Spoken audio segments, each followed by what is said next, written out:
everybody. Welcome to another edition of the Weekly Pulse. It's me here. Dan, we're just at a Memorial Day weekend. Back in the basement, the sweaty, dungeony basement of Forbidden Planet. Just me and this dummy. You get it?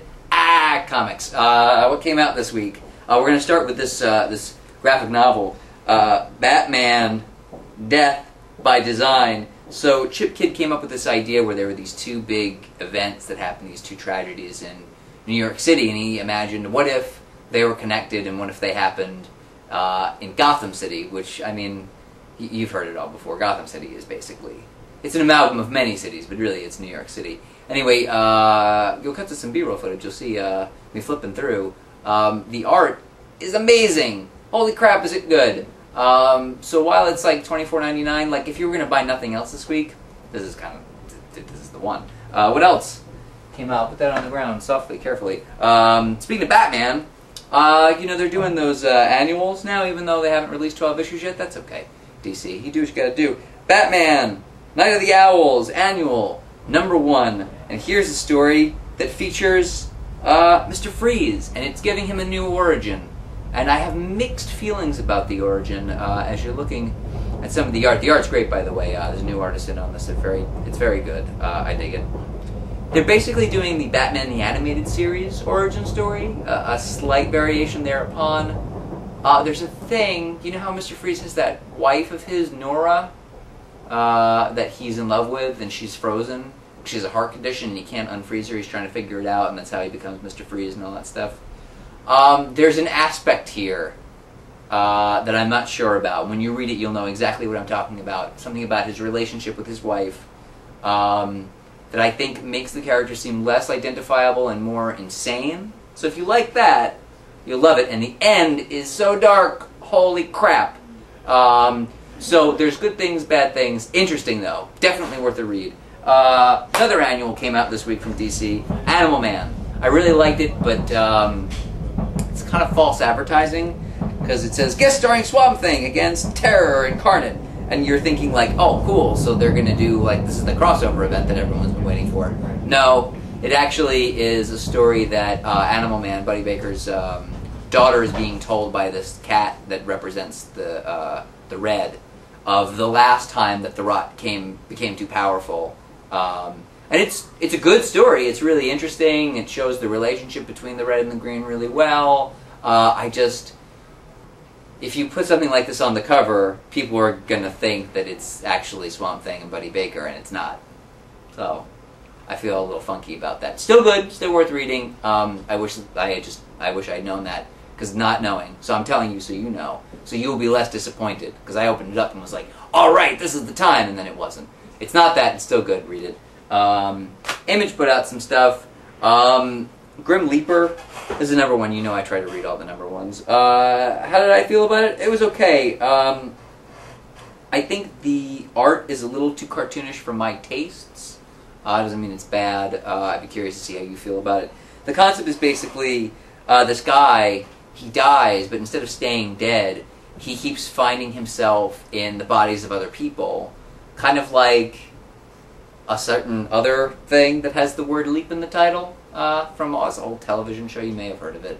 It stars Scott Dracula. Anyway, it's pretty good. The catch for him is that he leaps into a new body, and then he always dies like real fast. Like he'll die like that same day, or he'll die within a couple days, or within a week. And something happens this time, because that's always what a good story is about. It's why now? Why is now when we pick up the story?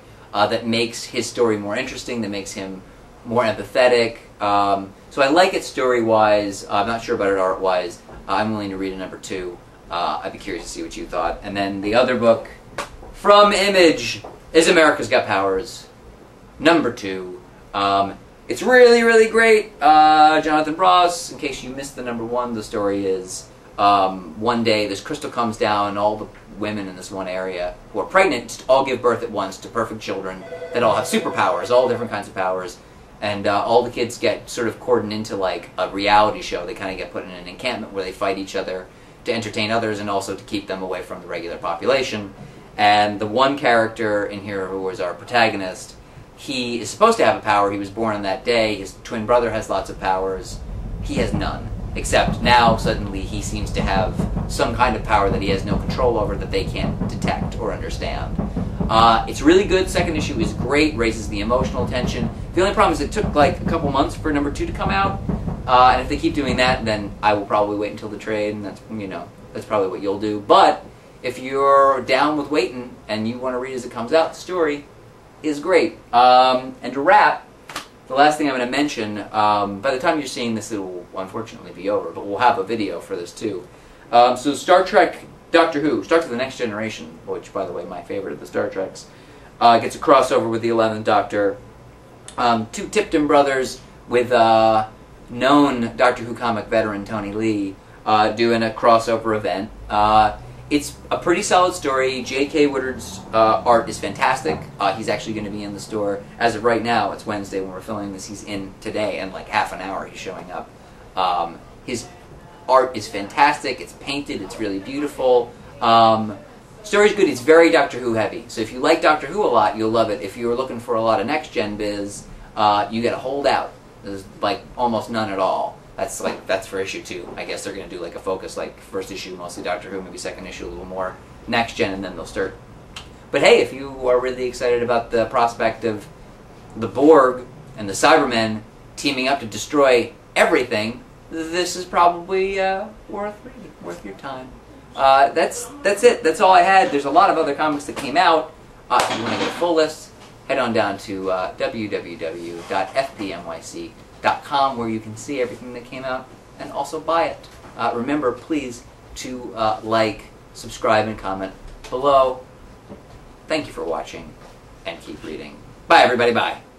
Say goodbye to the folks at home. Bye-bye. Bye. Occupy Midian.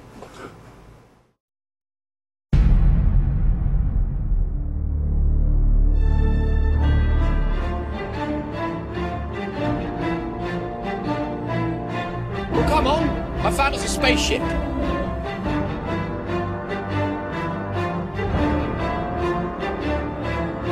You certain, Mr. Woodward? There was a space-time distortion, sir.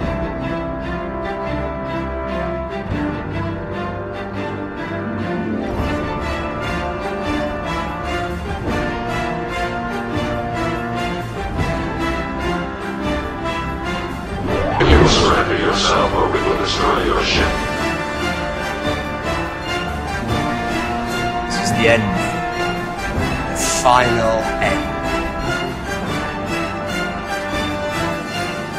The Lieutenant's sensors have detected a temporal distortion almost in our current course. There's a small object back there that wasn't there a few moments ago. Try hailing it. That's odd. They want you to move over, sir. Reply that the Enterprise isn't going anywhere, Lieutenant. Not the Enterprise, Captain. You. What are you trying to tell me? Who are you? Hello. I'm the Doctor. Basically, run. I like a bit when someone says it's bigger on the inside. I always look forward to that.